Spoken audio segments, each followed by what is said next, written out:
Yo, yo, yo, what up? Grateful for another maggot-free day above the dirt. Today's Buddhist quick tip is entitled, Dead People Are Perfect. So the point of this talk is to kind of demystify this kind of mistaken perception that when you come to Buddhist practice, this practice will enable us to be some kind of perfect being where all the things that hindered us in the past and all the unskillfulness and all the problems that we've caused ourselves and the things we don't like ourselves can be eradicated.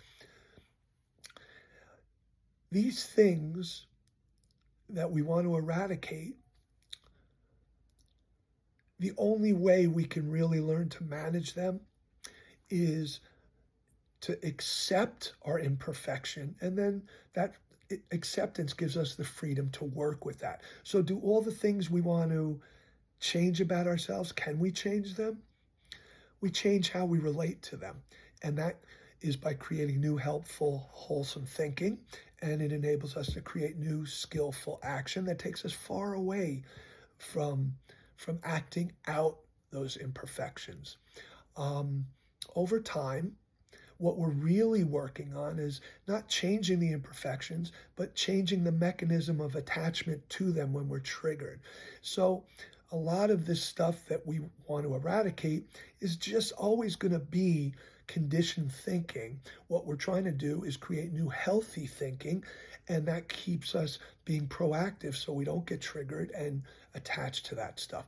But the real point of this talk is to understand that we can strive for perfection. That's a paramita, right? Perfection. We strive for it, but we accept where we're at within that striving. And we don't condemn ourselves for our humanness, for our flaws, for our unhealthy learned behaviors.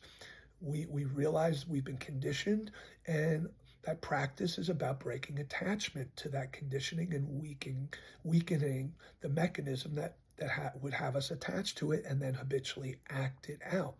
But the reality is, we not only need to accept our own imperfections and treat ourselves with compassion and kindness and not condemnation or anger or resentment or self-pity or any of those defense mechanisms, because when we're doing that, we can't work on the imperfections. We can't accept our imperfections.